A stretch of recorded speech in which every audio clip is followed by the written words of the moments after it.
for this.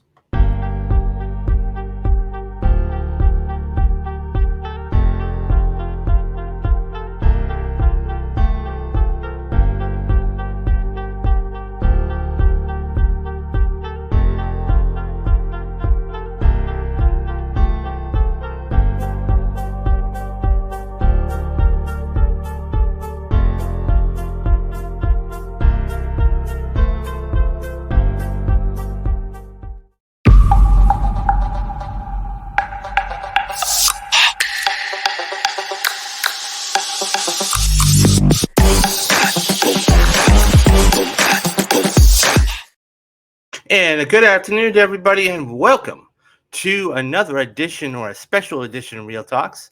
We have a big ceremony going on tonight. I'm actually happy to be back in front of the camera because it's been a minute. The last time I came to you guys like right after that, immediately, like the same day after that, I got really, really ill. I mean, I lost my voice for 2 days. I was laid up in bed. It was horrible, but I'm over that now. Luckily, just in time. So I have a special guest with us today, and there's a big special all the way around because there's a big ceremony ended up happening today. And so I want to say hello to Matthew Anderson. And how are you? So Matthew is just a little bit of background about Matthew. He's a very good predictor of big time Oscar, Golden Globe, whatever. So I thought I'd bring him back on, and we're going to talk a lot about all of these categories. But how are you, Matthew? How are you? I'm doing good. Last time I think I was on here was a while ago. I think it was It's maybe been May. yeah. And Oscars. then ever since then, yeah, I started my own podcast with the Lone Screenplay Nominee podcast, and then I'm on a bit of a hiatus right now just because of the Christmas or the holiday break.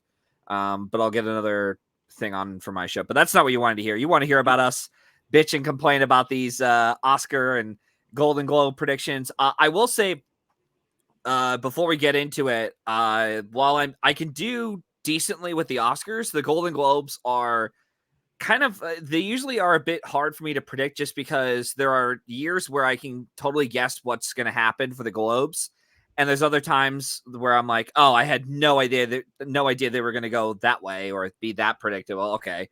But the one note I think we should mention, and I'm not sure if you are aware of this, David, is since last year they have started to expand the Golden Globe membership.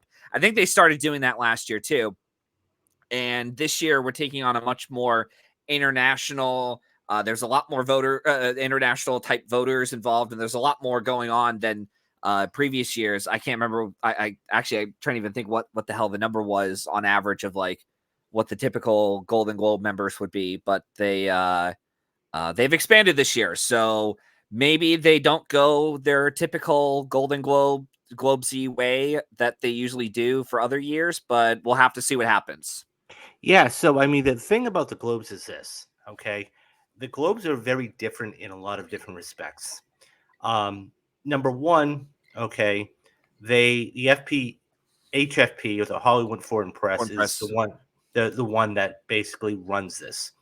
And so it's not your average Joe Smith or Jane Carter, okay, that actually is reviewing this, that actually their view of cinema is much different than ours. Now, they do have a lot of good critics in there, and that's nothing to be said, but it's structured a little bit differently, and we're going to get into it in a little bit.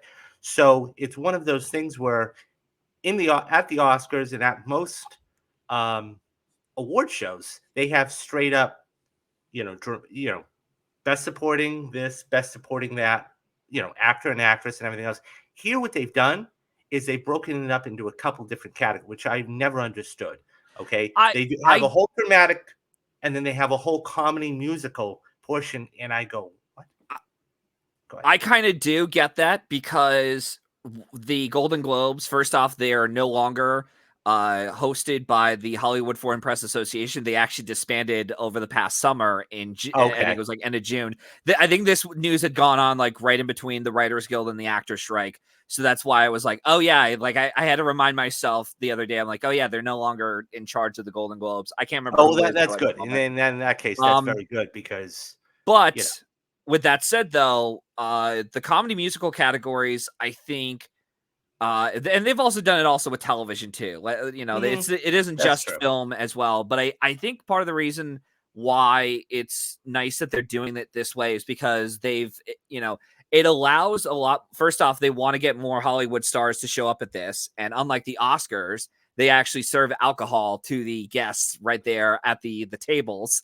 Um, and they want to make sure they get as many celebrities as possible. That's why someone like Jennifer Lawrence was probably nominated for No Hard Feelings, and that's the type of performance the Golden Globes would nominate just so they can get big stars to show up. Even like almost like over this is close to 15 years ago, they got The Tourist nominated for comedy musical, even though it's clearly a drama, and they did it because Johnny Depp Johnny Depp at the time is like a big name star, and we want to see him there at the Globes along with Angelina Jolie. And that's that's how you get these people to watch your show. It's like, hey, let's get a big star to show up. So that's one, and then another is because it sort of breaks a little bit away from like the not everything the Globes will give out awards to is going to translate to the Oscars. Like not Right. everything, because we saw last year the Banshees of Inisherin won the comedy musical category, and drama went to the Fabelmans, and yet they received no Oscar love whatsoever last year. So it'll be Yeah. interesting to see what happens this year. But and honestly, too, it does give more opportunities for other actors. You know, like let's say if a so and so actor like Andrew Garfield for Tick Tick Boom, if they actually had the ceremony, he would have probably given Oh, a yeah, good I enough think he speech. would And easily and won that. yeah, and Easily. he would have, he definitely would have been able to give a speech of some kind, because that was the year that Will Smith was just going to sweep the televised awards, and it was just going to be like, yep, Will Smith all the way through.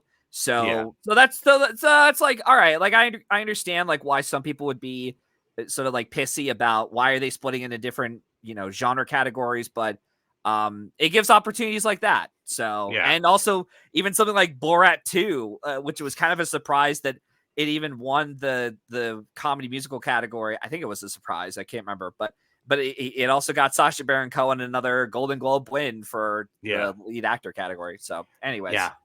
Okay, so there are a couple of, I mean, major um films, obviously, that everybody's been talking about all year.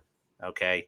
Um, Two of them came out the same day, obviously, as pictured there, Oppenheimer and Barbie. This has been the year of Oppenheimer and Barbie. Okay. Let's not kid ourselves.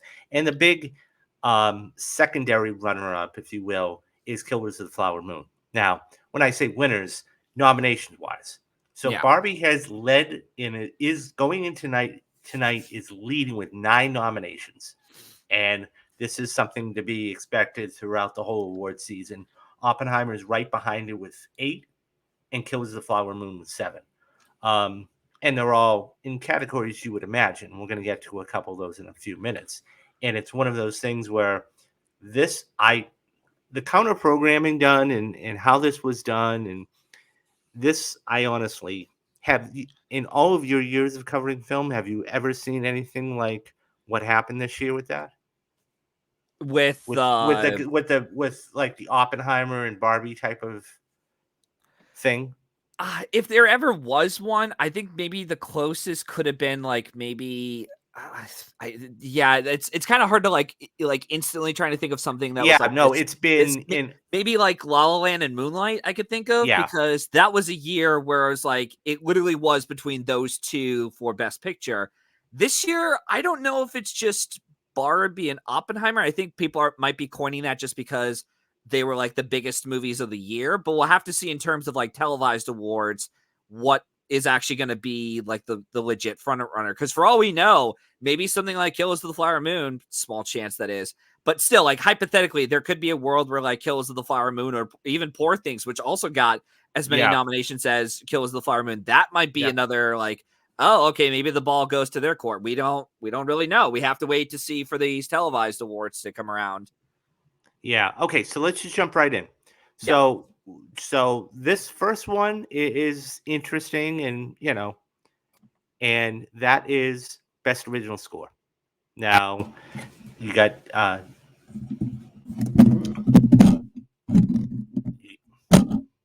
you have Daniel Pemberton for Spider-Man Across the Spider-Verse.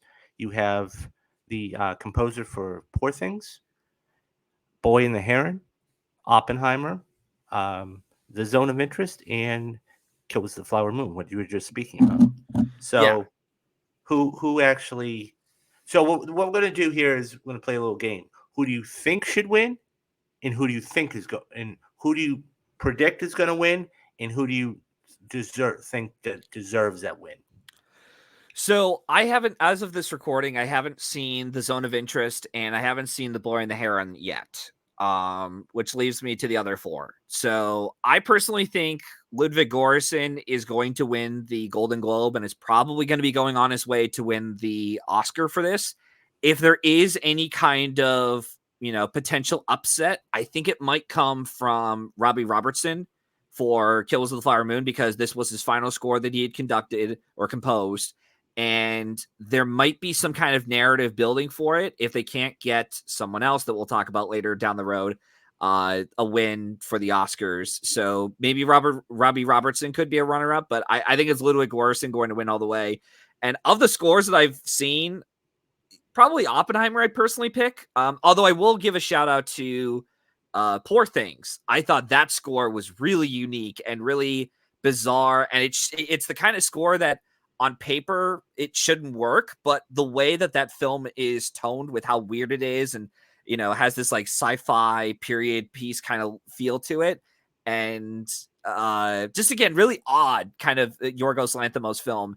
The score by, I think it's Jertskin Fedriks. I might have butchered that name, but the way that he had composed that music for the film worked really, really well for me. But I still, at the end of the day, I think Oppenheimer is probably going to win this, and if it does, cool, good for them, good for him.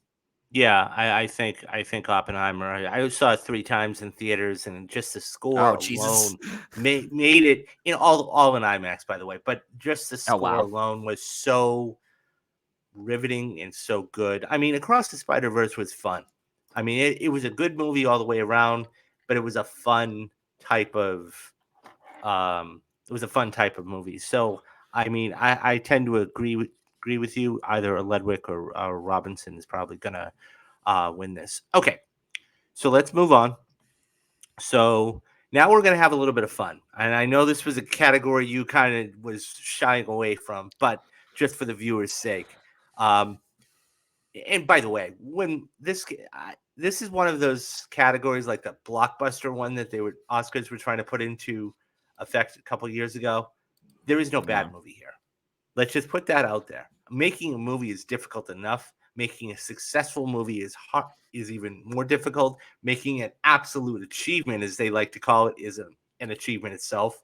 And making a movie that barely breaks even is also an achievement enough. As we also saw a lot of movies over, not just in the summer, but even throughout the course of even in the fall and the winter, bomb left and right. So so are the nominees for this particular award, cinematic and box office achievement, are Barbie, Guardians of the Galaxy 3, John Wick 4, Mission Impossible Dead Reckoning Part 1, Oppenheimer, Across the Spider-Verse, your favorite, I'm sure, Taylor Swift, and Super Mario.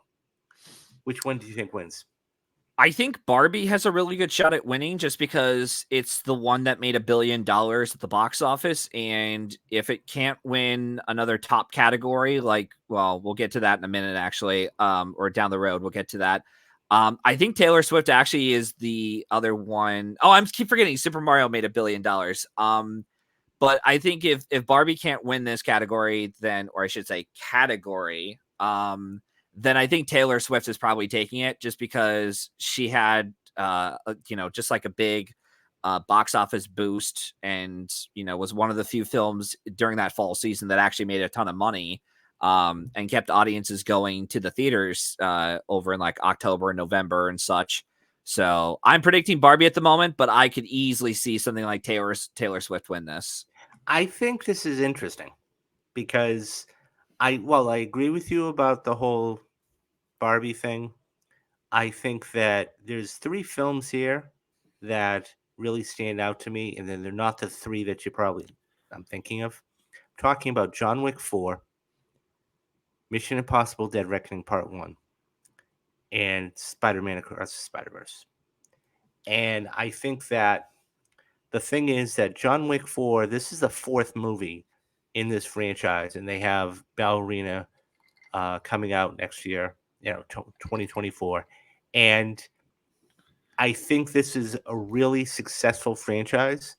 And Yeah. I think that where it was placed in March and everything else, I think it was really a big deal. That I could see. Mission Impossible: Dead Reckoning Part 1, and I was high on this all the way, and I saw it twice in theaters and everything else. And the reason I say this is because everything was practical. They did everything practical, and I know Yeah, that like, sounds crazy. yeah. I mean, the jump is the whole ramp there is CGI, or And they the use some whole like thing is CGI. they do some digital trickery, but like most of it's not like it's like I see what you mean in terms of like most of the stunts that they did were done as practically as possible. And Hmm. then they fill in the gaps with like a little bit of CG here and there, like Right? especially with Tom Cruise on top of the train. It's like there's no way Yeah. you can tell me they did that without placing any kind of like, safety harness or like pads on the side. And like they obviously had to erase some of that too and Yeah. post. But I get what you mean with And that. then I think Spider-Man Across the Spider-Verse. I think the first one was a really big achievement for them, and this one was even more of a success. And I think that look, Mario is fantastic. I'm not disputing that, and Mhm. that's really the other major animated film that's. But I think Across the Spider-Verse, it's always harder or more difficult to follow up a successful film. You rather have a mediocre film to start and then follow up with a bigger, more successful film. And I Mhm. think that's what they did with Spider-Verse. And I think that's where it could really come into play. If So Spider-Verse were to win anything, I think they would go for a different category that I'm heavily hinting this is at. about the only other one. Yeah, I it's mean, probably the only one, but I truly do think that it's going to be down to either Barbie or Taylor Swift, in my opinion. And I don't know. I just and also too, Globes can be very like populist pick too. Just go for like yeah. what's the most popular one. Okay, let's go with Barbie or Taylor Swift. So that's my thought Okay. process with that. Yeah. Okay. So now let's get into the more serious ones. Now that we're done with that, best supporting actress in a motion picture. Now you have the actress from The Holdovers, Danielle Brooks, Emily Blunt, and that's interesting that she's not an actress, but that's a whole different thing. I think she'll definitely campaign for actors You mean for the supporting and Oscars. not lead actress? Yeah. I I just happened to notice that. we Yeah, we could argue about that another time. Yeah, Jodie Foster, Julianne Moore, and Rosamund Rosamund Pike. Pike. Yeah. Yep, for Saltburn. Who do you I like? s- so I switched to Divine Joy Randolph for the holdovers. I think it is possible for Daniel Brooks to win this because, they typically do like a musical performance, and I've been hearing from some people that they thought Daniel Brooks was the standout, but Divine Joy Randolph just seems to be sweeping, and I get it. Critics groups aren't going to translate to Oscar wins, but they can help boost said person. And sometimes when you do a whole, precursor, like critic sweep, it may get your odds increased for these like televised precursors. And I think if the holdovers is going to win anything at the Oscars, it might be Divine Joy Randolph. I mean, even if she doesn't win the Golden Globe here, I think there's another category that they can give the holdovers to, walk away with some kind of Golden Globe win. But I think it's Divine Joy Randolph, but I could see someone like Daniel Brooks maybe winning this, but we'll see. Yeah, I tend to agree with you. I think she's probably, I don't want to say favorite right now because there is no favorite. Not yet. Yeah, I think that I think she's probably right now the one to beat. So Yeah. okay, let's move on to the next category. Now this is best male performance by a male actor in a supporting role. So we have Charles Melton in May December, Mark Ruffalo in Poor Things, Robert De Niro in Killers of the Flower Moon, Robert Downey Jr. in Oppenheimer, Ryan Gosling in Barbie, and William Dafoe in Poor Things. Who do you like? So I'm personally picking or predicting Robert Downey Jr. to probably win this. I have seen people make cases for someone like Ryan Gosling or Charles Melton. Charles Melton is definitely the kind of like Golden Globes pick that they would go for. Like they went for Aaron Taylor Johnson for Nocturnal Animals, like 2016, 2017, like around that time. And he didn't even get nominated at the Oscars. And it just seemed like such a Globesy pick. Ryan Gosling, I could see winning this if they want to pull like a Barbie, Barbenheimer kind of thing, where it's like, let's get Barbie and Oppenheimer, the like top prizes, in the above the line categories. So it is possible. And Gosling has been doing some campaigning over the last few months. So that does help. But I do think Downey Jr. is probably going to win this. Just, I think right now, just because it does seem like, he has like the big narrative. He's a part of a big blockbuster. This is sort of like his big movie now to showcase, hey, I'm done with the Marvel stuff. I actually want to be a legit actor. And this isn't like Doolittle or whatever, crappy movies he did, in between the Marvel stuff or right after that. His time as Iron Man. So it might be Downey Jr.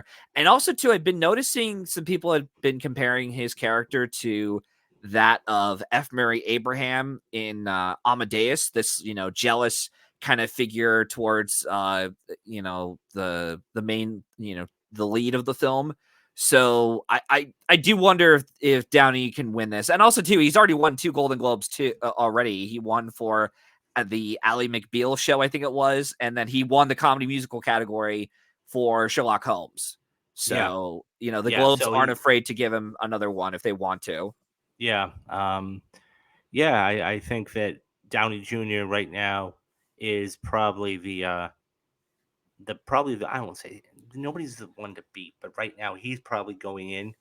But I mean, look, we talked about it at the top, right? Barbie and Oppenheimer have 9 and 8 nominations respectively. I mean, they're going to be there in almost every major category we're going to talk about this afternoon. And I think that it's going to be interesting to see if there's a trend, if one of these films starts to win, is it going to continue, and is it going to be a trend throughout the whole night? For what it's worth, I thought Ryan Gosling did a good job in Barbie. Oh yeah, he stole the show for me. I mean, but was it Golden Globe worthy? I mean, if you want to say that it was comparing Robert Downey Jr. to Ryan Gosling, and look, they're 2 totally different performances. Yeah. I get it. I still got to go with Downey Jr. And if they do choose Gosling, it is such a Globes kind of pick. Like they went for Angela Bassett last year for Black Panther: Wakanda Forever, even though she didn't translate to an Oscar win. Yeah. So got to keep that in mind. Okay, let's move on. Now, before we start this category, tell us a little bit about your podcast and how it's been going, and when you started, and what is it about for your Lone Screenplay podcast?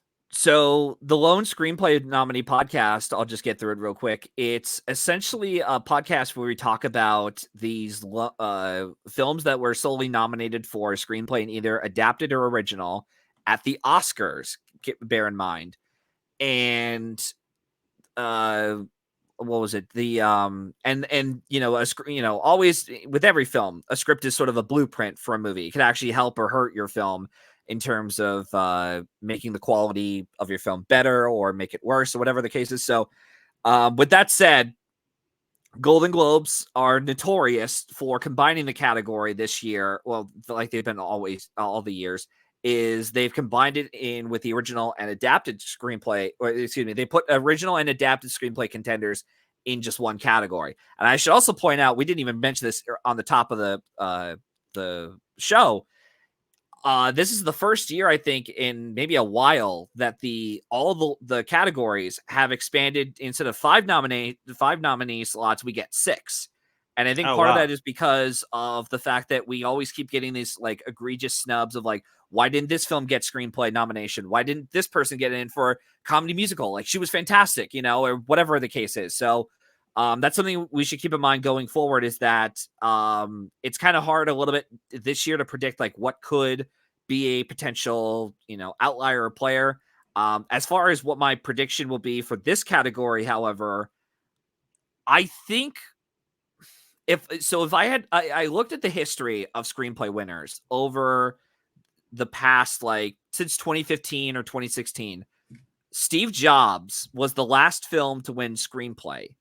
And it was the last film to be an adapted screenplay contender that also didn't have a director nomination attached to itself at the Globes. So for me to predict something like Oppenheimer, Poor Things, or Killers of the Flower Moon, I don't know if I want to really like risk that prediction, just because I think there are other places for those films to win in general. And we'll get to Nolan in a minute with director, because it's clear who's winning director.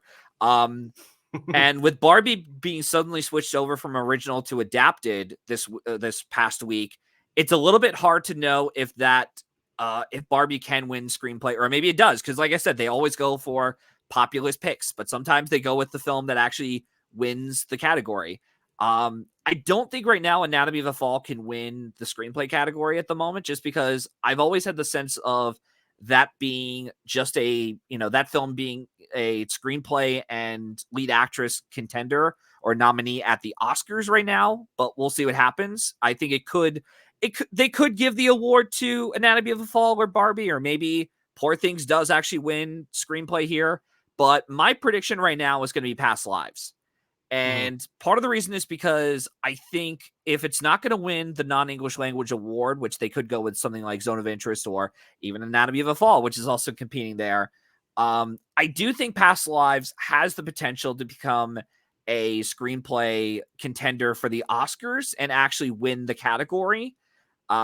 Because they typically, and the other thing too is that since La La Land, they have gone for films at the Globes here that were not just original screenplay contenders, but were also films that had a hand in written by their directors. So like La La Land was one, 3 Billboards, Banshees of Inisherin, Green Book, The Trial of the Chicago 7. All of them had a hand or were all written by their directors as well. So Past Lives could be the sort of the Belfast this year, where it wins only screenplay and it manifests itself into that original screenplay category at the Oscars.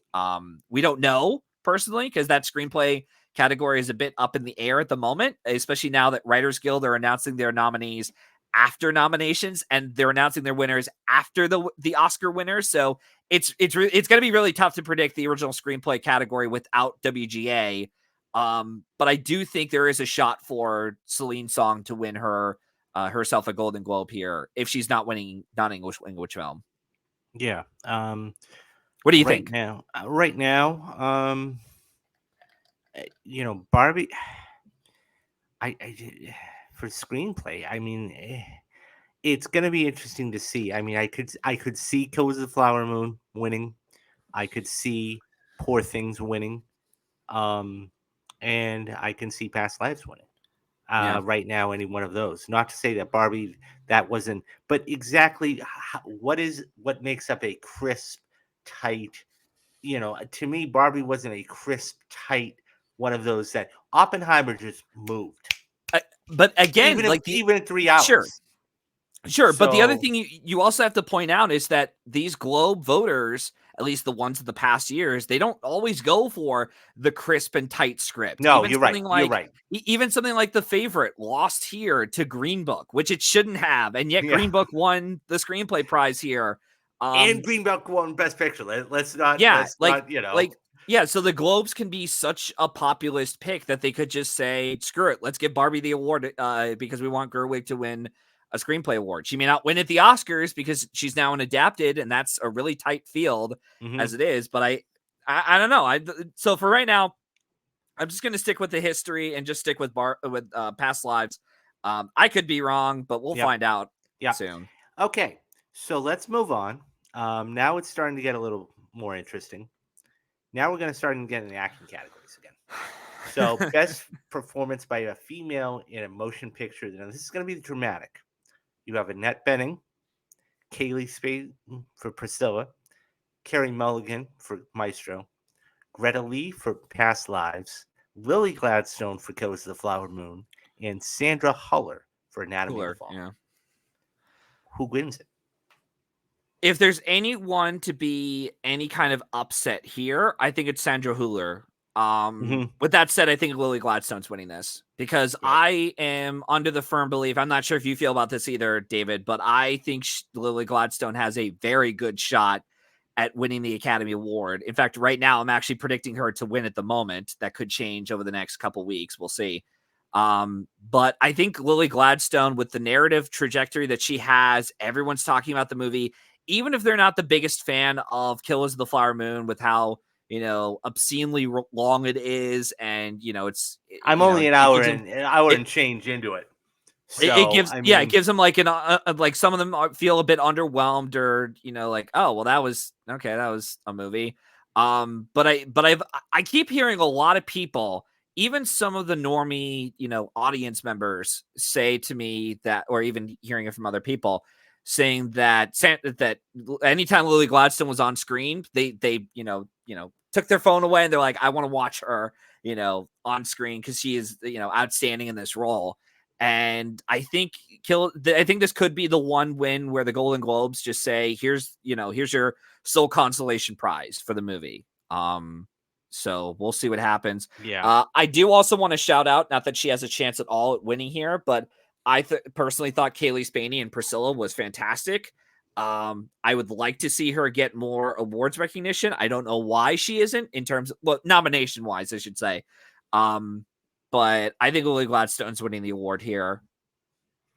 Cool. Yeah, I think right now, and I still have to finish Killers of the Flower Moon, truth be told, but yeah, from what I've seen, it's fantastic. So yeah, I'm about an hour into it. Okay. Let's move on. And now we're going to go to Best Actor in a male, best performance by a male actor in a motion picture, musical or comedy. So you have Jeffrey Wright in American Fiction, and this film has been picking up a lot of momentum in the last few weeks. Mm-hmm. Joaquin Phoenix in Beau is Afraid, Matt Damon in Air, Nicolas Cage in Dream Scenario, Paul Giamatti in The Holdovers, and Timothée Chalamet for Wonka. Yeah, it's funny that this category is categorized as musical or comedy because most of them are, quote unquote comedic performances and not musicals. Although maybe Dream Scenario and Beau is Afraid had a musical number in it that I'm not aware of. I think it's Paul Giamatti winning this. Watching that film, that's the kind of performance that the Globes would go for and give him the comedic, prize, because he has a lot of witty one-liners here and there. There is an appreciation for Paul Giamatti over the season, because early on, I think in August, late August, early September, some of us thought Giamatti might miss because he missed for Sideways, and that was another film directed by Alexander Payne. So I did think for a while he could miss, but after seeing the film and back in November and him picking up a handful of critics prizes, I truly think Giamatti is going to get nominated for the Oscars, and he's probably going to win this category. Even if there were any other upset potential here, it's Jeffrey Wright, because I do not buy the other nominees in this category to win it. In fact, I think all the others were the sole except for Yeah, Matt no. Damon and Air. Except for Matt Damon and Air, I'm pretty sure the other three were like the sole nominations for their films with like Phoenix, Right. Cage, and Chalamet. So Right. yeah, so I think it's Giamatti. So let me ask you this, because I know we've got Bradley Cooper and Maestro, which was We'll get to him amazing. in a minute. Yeah, yeah. And so of course we've got, Cillian Murphy and Oppenheimer. What are the chances? What are the chances he has legitimately to win the Oscar? Giamatti? Yeah. None. This is the kind of performance. I wouldn't say it reminded me a lot of what Colin Farrell did for the Banshees of Inisherin, but it did feel like the kind of performance that would win the Golden Globe, and that would be like the only televised precursor he would win. And it seems like, with how the performance is in the film with the holdovers, I'm not going to go into any detail about his performance because, you had a chance to see it. So I'm not even going to, you can watch on Eurotab for everyone out there. But I think Giamatti he feels like he just feels like the performance that gets in the Oscar lineup at like top 3, but he's not going to be like contending for the prize, I don't think. And anytime, a performance like this has a shot at winning, they're usually beaten out by a real life figure performance, Yeah, a biopic.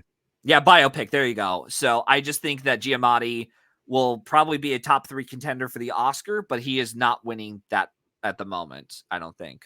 Yeah, I mean, once again, I haven't seen it, but the two that I have seen, um, I just they were that much better. So I mean, if anything else, he's probably third. That's just me personally. So okay, let's see if I. Okay, we already did that one. So we're now gonna go to this one here. That's female. Here we go. So, okay. Best female performance by a female. Best performance by a female actor in a motion picture that's a musical or comedy. So, Alma, I'm not even going to try and pronounce that because I'm going to get it wrong. Potsti, I think that's her last name. I could be wrong. Yep. Emma Stone for Poor Things. Fantasia Barraro for The Color Purple. Jennifer Lawrence, as you were talking about, for No Hard the Feelings. Holdovers, or No Hard Feelings. No Hard Feelings. Yeah, wrong movie. Yeah, wrong movie, right? Margot Robbie for Barbie, and Natalie Portman for May December. Who do you like? It's not who I like, David. It's who I'm going to predict. And who are you going to predict? Okay, I'm going to predict Emma Stone for this category. I think, I am seeing a bit of a resurgence of like maybe Margot Robbie could win the Golden Globe here, but I just feel like with how like that performance to me, like Margot Robbie and Barbie, she did a really good job in Barbie, but it didn't feel like the kind of performance that would go on to be nominated for the Oscar, let alone win the comedy musical category. I don't know. Maybe I'm full of shit, and we'll find out in a couple hours. But I feel like with Emma Stone and Poor Things, that is such a risky role to play. And it's a bit dangerous too on paper when with the way that her character, it's essentially, it's a weird movie for the record, but it's essentially a woman who was brought back to life by having her infant child's brain in her, mind. And she acts like an infant. She's doing all these like weird things of like waddling around, she's, she takes her first moments of pleasure of what that's like. And even like the pleasantry of like food and, dealing with all this, like, the poor, seeing the poor in help and, dying and such and stuff like that. It feels like that's the kind of the film. And she has a lot of comedic bits too. Like she's very funny in the movie. That also has like another, like The Holdovers has such like a witty script to it, with the dialogue has a bit of a bite to it almost. With some of the fun dialogue. So I think Emma Stone is probably going to win this category at the Globes. And, she probably is going to be a like runner up potentially for the Oscars. If there ever was one, in my opinion. So you think Margot still wins it? I still think Emma Stone wins this. I mean, I should rephrase that. So you still think Margot is the front runner for the Oscar? No. Okay. In Is terms there of a just the Oscar world? itself, in terms of just the Oscar itself, I still think it's Gladstone as the front runner. Oh, But okay. You said yeah, that. that's They what I meant. said Yeah, that. yeah. Okay. And then, but I think if there's like a runner up to Gladstone, I think it's going to be Emma Stone. Truth be told, I'm actually not predicting Margot Robbie to even get nominated at the Oscars at the moment. Wow. I'll explain why off Yeah. camera. Yeah. But yeah, Interesting. but we'll Okay. see what happens tonight.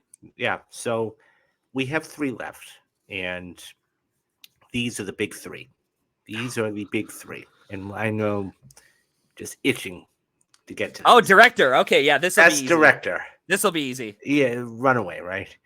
So we have Bradley Cooper for excuse me, Bradley Cooper for Maestro. See, I got so choked up that it was so good.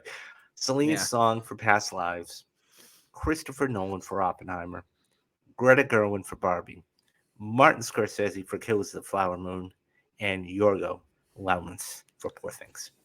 Yorgos Lanthimos. Yeah. Yep. This is a done deal. I'm sorry to say this, but I truly think this is going to be Christopher Nolan's Oscar all the way through. He has done what other recent directors have done, like the Daniels, like Chloe Zhao, like Jane Campion, like Bong Joon-ho, where he has swept the critics' prizes. And it seems like ever since La La Land, the director prize at the Oscar tends to go with the one that has swept the critics groups. And Christopher Nolan so far has no main competitor, in my opinion. I thought Yorgos Lanthimos could do it, but after seeing that movie, it's too weird, and I don't think there's enough vocal support for that. And the people who I thought would like Oppenheimer are even like praising it and saying like, yeah, no, like Christopher Nolan should win the Oscar for this. But it's like, wow, okay. And I feel like this might be a case of what happened with, ironically enough, he's also in this category, Martin Scorsese, where Christopher Nolan finally gets his overdue win. No one's going to stop him. It's the same thing also that happened with Guillermo del Toro too a couple of years ago with Shape of Water, where it's like unstoppable technical achievement of the year, has this big epic story to tell about making of a bomb, and he makes it so exciting, and he's got this huge ensemble with him with like Emily Blunt, Matt Damon, Robert Downey Jr., Cillian Murphy. Cast is huge. Kenneth Branagh is in it, Florence Pugh. So a huge cast involved. Josh Hartnett, yeah. And Rami Malek as well. So it's such a big cast involved with this one. So I do think Nolan is going to win director. And even some people who I've talked with, they've talked with some people who predict the Oscars and have actually talked with some of these voters themselves. And they're like, yeah, Nolan's winning the Oscar. No one's going to take that away from him for a director. So this is going to be a done deal. Congratulations, Christopher Nolan. You're probably going to win your first Academy Award. And honestly, I'm fine with it. It may not be his best movie, but you know what? I'm okay with it. Yeah. I think it's I would be shocked. Yeah. If he didn't win, that I hate to use the word lock. 100%. And we shouldn't say it this early either. Yeah. No. But come on. It's winning. If he didn't win tonight, there's going to be more of an uproar. The only thing I could see as to why he wouldn't win tonight is almost like what happened last year with Steven Spielberg winning over the Daniels, because he would lose to like a Golden Globes favorite, because Scorsese, he's won director a couple of times. He won for Gangs of New York. He finally won it for The Departed and translated to the Oscars. And he also won it for Hugo as well. So just keep that in mind too. If he were to lose tonight, it would probably be to a like Golden Globes type favorite, which could be Scorsese, but I still think Nolan's winning this. Yeah, I tend to agree with you. Okay, so we have 2 left. Is the next one what I think it's going to be? Well, we're going to hold off to do that one. So, and then we're going to do this. This is the one thing that. We're having some technical difficulties here. No, ladies and gentlemen. it's just one of those things where one of the things I wish StreamYard would do is okay, here we go. So Okay. we're not going to do the big one yet, but we are going to do musical comedy. Oh, So okay. we have Air, American Fiction, Barbie, The Holdovers, May December, and Poor Things. Who wins and who are you predicting? The only two I could see winning this category are Barbie and Poor Things. I do think Barbie has a really good shot, but based on how I'm predicting Barbie to turn out, I'm only predicting it in one other category win at the moment, which is original song for What Was I Made For, which is going to win the Oscar, probably. Because that song has been everywhere, all over the radio, all over in restaurants and the malls. So I think Barbie has a shot here to win musical comedy, and they do whenever a musical it gets nominated, they tend to give it the award, like Les Miserables and West Side Story, so that's possible.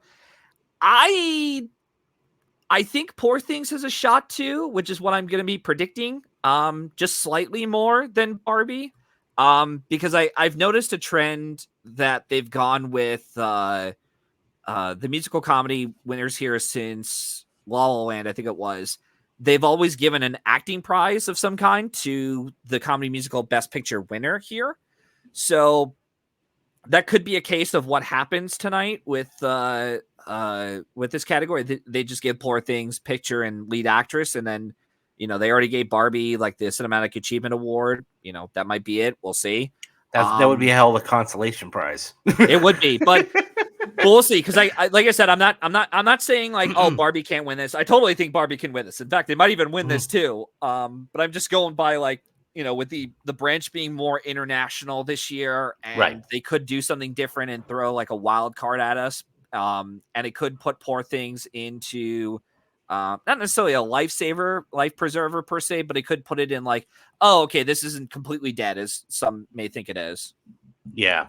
But we'll see. This is, I mean, the one my heart wants to win is Air. It's not winning jack shit. I know. I know that. Like they are not going to do that. It's not winning. But it's I loved it, but I also am realistic. So okay. And truth be told, real quick though, truth be told, I don't think Air is getting a single Oscar nomination at the moment, because I think the only chance it has is original screenplay. But we could talk about that off air. Yeah. Okay, and now the big one. This is the one that everybody. I mean, musical comedy is fun, but it's not the one everybody wants to see. Drama. Okay. Yeah. Anatomy of the Fall, Fall, Killers of the Flower Moon, Past Lives, The Zone of Interest, Maestro, and Oppenheimer. And by the way, I think only 3 of these, 4 out of these 6 will get in there for Best Picture. Oppenheimer, Maestro, Past Lives, and Killers of the Flower Moon. I don't see The Zone of Interest in Anatomy of the Fall. I do. I think Zone of Interest is getting in for Best Picture. Oh, really? Yep. Well, that's another conversation we will have off screen, because we're talking about the Globes mostly. As far as actually, I want to ask, who do you think is going to win this category? Wow. And be honest with yourself. I loved it. You got to think about what the Globes are going to go for, not what you want to win. Okay. I loved Maestro. Yeah. I said this when I put out my 2024 top, my films. Look, I'll be honest with you. For what it was, and maybe it's because I thought Maestro. I could see Maestro winning this. I do not. I can't. I really can. I mean, I thoroughly look. It's one of those things where it's always difficult. I was just saying earlier, it's difficult to make a film in itself. It's difficult to make a great film. And look, Oppenheimer is an achievement. It's probably going to win Best Picture in the Oscars. It's going to probably win Best Picture here. But it's one thing to direct a good film. How do you follow it up, though? That's the key thing. Yeah. If you take a look at directors, and we were just talking about it a couple of minutes ago, the thing is, when you come out with a good film, people are going to always want to see what your follow-up film is, right? Yeah. I mean, you look at somebody like Jordan Peele with, Get Out, or you look at, Quentin Tarantino with Reservoir Dogs, or there's been many, many directors. Bradley Cooper had only done one film, and that was A Star is Born. It was a good film. It was a really good film. And you had been telling me about this for the longest time. And I sat down and I took the 2 hours. And by the way, ladies and gentlemen, I'm going to look you straight face in the eye without even Matthew. I'm going to say this to you. Okay. If you have not seen Maestro, I'm saying this to you right now. If you have not seen Maestro, sit down, take the 2 hours. It is absolutely genius. Genius. Just even the first 15 minutes with the cuts and how the having to, there's a scene where he has to play a little melody real quick on somebody's tush. And then they had to actually match that up sound wise. Yeah. But the few cuts, and then it just, Carey Mulligan was unbelievable. Mm-hmm. I really love this film. Do I think, what I think really could be the number 2 film? I think my heart of hearts, Oppenheimer is going to win. Maestro was amazing. Okay. So I just had to get that out because it's one of those things where you were right. You were absolutely spot on right about that. Well, yeah, I don't want to toot my horn yet because you're not through these precursors, but I will say Oppenheimer. We'll talk more about it, Maestro, as well, because that's another many discussions we'll have off air too about it because we haven't caught up yet. No. Stuff. So So as far as want to see win, go ahead. Yeah, go ahead. So my prediction is going to be Oppenheimer. This is going to win. This is the equivalent of a Lawrence of Arabia versus To Kill a Mockingbird. Lawrence of Arabia won the Golden Globe here for drama. They're going to give it Best Picture to Oppenheimer. Maestro is just going to contend in another category we'll get to in a minute. But I personally think Oppenheimer is going to win this category. If there is any type of runner-up, like spoiler, so to speak, I think it's going to be Killers of the Flower Moon just because they do like Scorsese. Even though only one film of his is won Best Picture with them, with The Aviator, I still think Oppenheimer is going to win this category for drama, and it'll be another, hey, congratulations, Christopher Nolan. You made a great movie. And, you didn't compete in like you didn't have like 12 films you were competing against in one category, and you're on your own in drama. So there's no competition. Oppenheimer's winning this. Sorry, Maestro. Yeah, no, absolutely. Okay, so I wanted to get into a couple of these comments here by our viewers here. And Sam had asked, are you going to be doing a live show? So I'm going to be if he is available to come back. I will. Okay, so we will actually be coming back. I haven't figured out what time yet, but I will definitely put it on. So if you want to follow, let me just put it down here. If you want to follow both of us, okay, let's take this off real quick. This is, okay, so tell everybody where they can find you on X. So strange to say, or Twitter, Matthew. Actually, I was going to say, if you want to, you can follow me on Linktree at Matthew995. That's Linktree Matthew995. I had to set that up for my podcast, but you can follow me along. You'll see a whole slew of things of like the Lone Screenplay Nominee podcast, where you can follow along on my episodes there. And you can also follow me on other social media platforms like Twitter. I refuse to call it X. You can follow me on Letterboxd with me arguing about films and, my bullshit takes, especially with I actually just saw Saltburn last night, so you could rant to me about how wrong I am about that movie. But yeah. So once again, Linktree Matthew 995. So okay.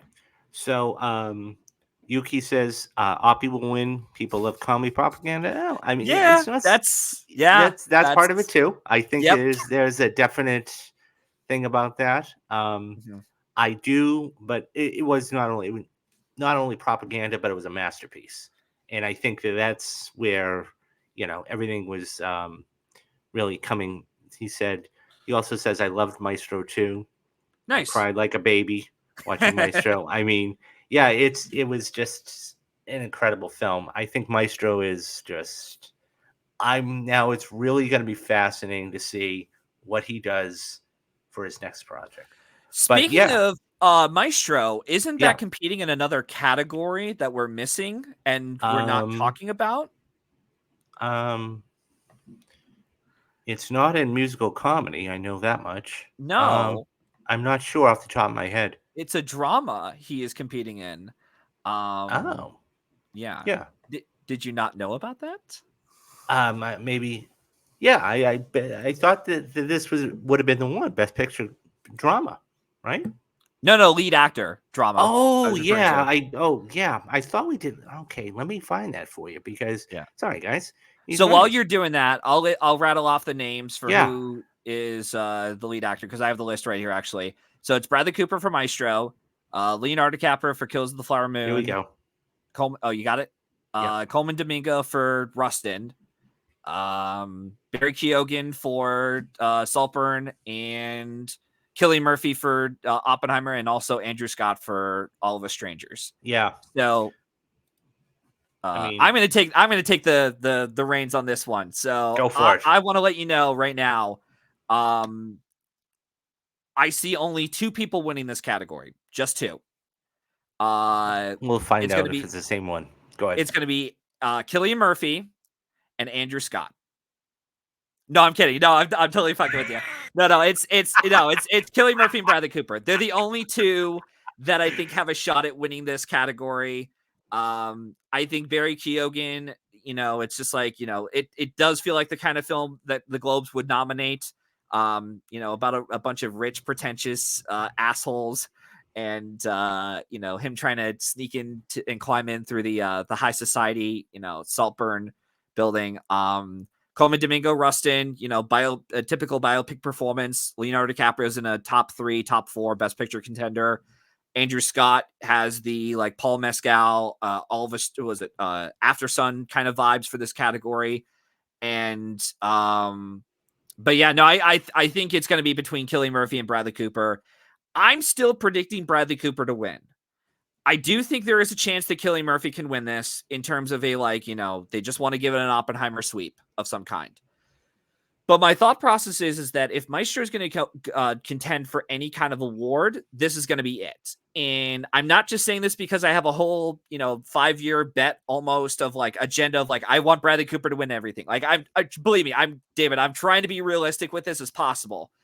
But I think a lot of people, excuse me, I think a lot of people online are kind of doubting or really doubting Cooper's chances with Maestro, even though it may not have worked for them. Because I've talked with enough people who have said they were very disappointed by Maestro. They thought it was fine, but it wasn't anything extraordinary. They weren't emotionally moved by the whole thing. They just thought, oh, okay, that was a nicely presented picture. And I get it. I totally do.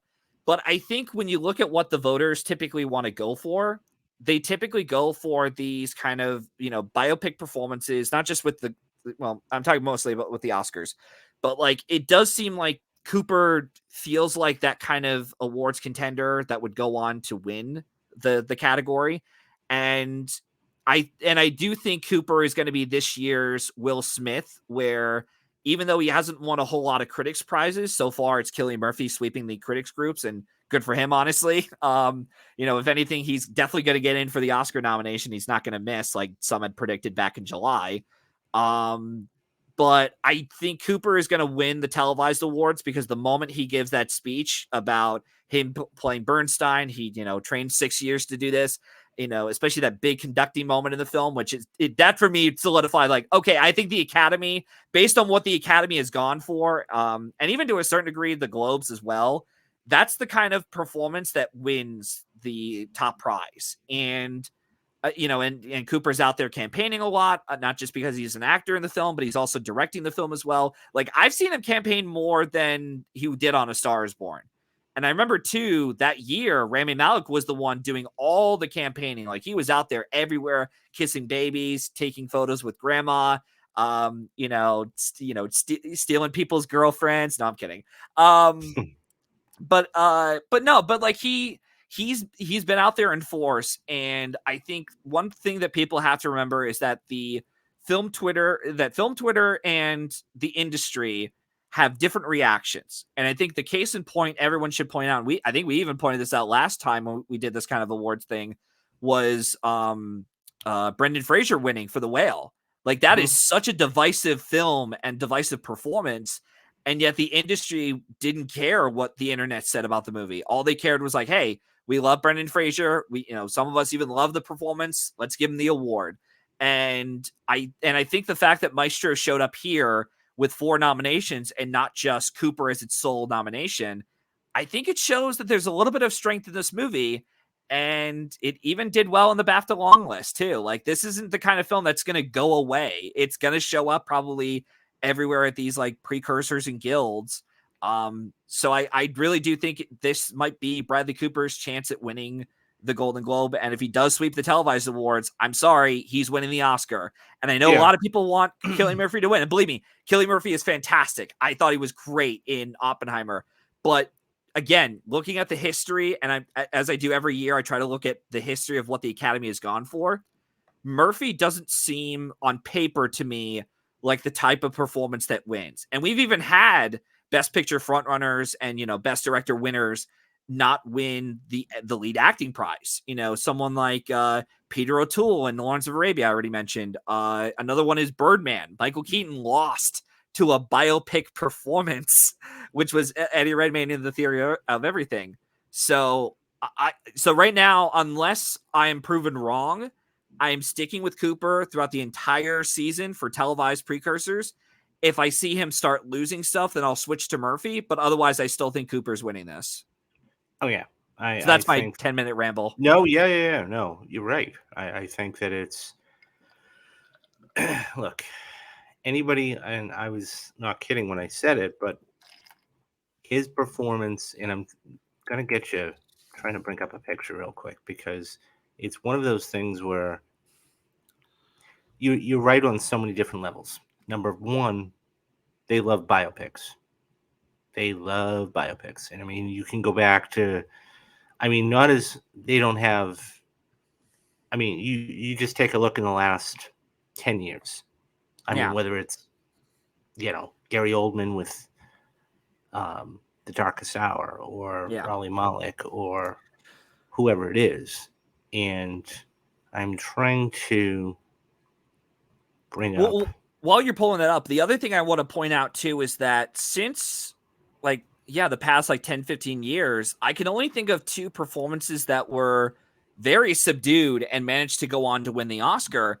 And those were Casey Affleck in Manchester by the Sea and Anthony Hopkins for The Father. And ironically enough, both of them actually had their groundswell, momentum starting all the way back in Sundance, which usually is around January. And they had that momentum all throughout the season. And even in The Father, someone like Anthony Hopkins for The Father, all he had to do was just win that BAFTA, and he got the Oscar. And those are the only 2 times in recent years that I could think of that they gave the Academy Award to someone that was a subdued performance. Bradley Cooper, like someone like Rami Malek or Gary Oldman, he has such a showy transformation. He has all this makeup on. Speaking of transformation, I just brought this up. That it's just, you wouldn't know that was Bradley Cooper. Yeah, and if you had to say, who is that? Yeah, even my brother was like, "There's no way that's Bradley Cooper. That's Sean Penn in makeup, right? Like, no, it's Cooper." But the other thing I think will help his chances, and I think a lot of people are also doubting this too, and we'll see how the rest of the precursors are the next week or so, because I may be talking out of my ass at this point. I think people need to recognize that this may actually have a shot at getting in for director. And David, let me ask you this, without looking it up, can you recall the last 2 times, the only 2 times where we had someone direct themselves into a lead actor Oscar and got a director nomination? It's been a while since that's happened. Not off the top of my head. Okay. The 2 times it's happened where, again, an actor directed themselves into a lead acting Oscar and also got director too. Laurence Olivier for Hamlet in like the 40s, and then Roberto Benigni for Life is Beautiful. Oh, and those are the only 2 people who have been managed to direct themselves into an acting Oscar win and got a director nod. And looking at Maestro and comparing it to A Star Is Born, Maestro has such a showy art, like there's such a an artsy kind of directorial effort behind it, more so than A Star Is Born, I'd argue, with the cinematography, the black and white photography. And I think that's the kind of film that I think the pretentious international voters would want to go for, picking in terms of nominations for director. So again, there's a shot he can get in for director at the Oscars. And if he does, I think Cooper's winning the Oscar, and he might actually break that record. Because there's only been 2 other people that have done that record, and that's crazy. Yeah, that's crazy to even think about. But no, it's look, like I said before, you wouldn't know that it was Bradley Cooper if you didn't know. Yeah, but if you know, you know. Yeah. So, but yeah, so it's one of those things where it's going to be very fascinating, and it kicks off in a couple hours, and so Matthew and I are going to come back and we'll talk all about the do's and don'ts and what happened and all that good stuff. It's going to be a fascinating night, and this is really going to kick off the whole award season too. Yeah, was the Globes a disaster or not? We'll find out in 36 hours. Well, no, I mean it's interesting. In all honesty, it's interesting that CBS is getting this, right? I mean, NBC had been the place for as long as I can remember to actually have the Golden Globes, and I don't have it anymore. So it's just I wonder if they were kind of done with it and they were like, yeah, we don't want your shit anymore. Get out of here. Yeah. So so it's gonna be interesting, and he and I are gonna come back in a couple of hours and talk about all the winners and do that. A couple of things, guys, real quick. So we have so a couple of things real quick. Number one, I am going to continue. I'm in the very near future. I want to sit down and actually start watching some of the movies for February. So you guys are going to be getting those. I'm going to start recording those in about a week or so. So what I want to do for a couple of the streams, I think what we'll probably do is we're going to do Tuesday, Thursday, just because of my voice. Right now, I'm going to probably do just Wednesdays, and then that way it's going to be 1 day a week, and as it builds up, probably go back to 2 days a week. On Monday, you guys are going to be getting a brand new retrospective, so that's going to be fun for you guys. It's I want to say it's I am trying to look it up right now for you guys. I want to say it's let's see, which one is it? I want to say it's Indiana Jones, but that's not it. I think it's Quiz Show. So scheduled the 8th. Yes, so tomorrow you guys are going to be getting Quiz Show.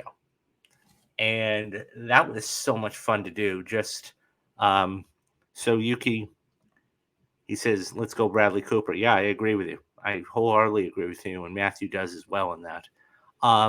So tomorrow you guys are going to be getting another retrospective, and that's going to be Quiz Show. I had so much fun watching this, and it was so much fun to record and just, everything about it. And actually, I'm curious, Matthew, have you seen, let me bring Matthew back in real quick. Have you seen Quiz Show? Oh, sorry. It's on my watch list, but I haven't prioritized that. It's a fantastic movie. It's so good.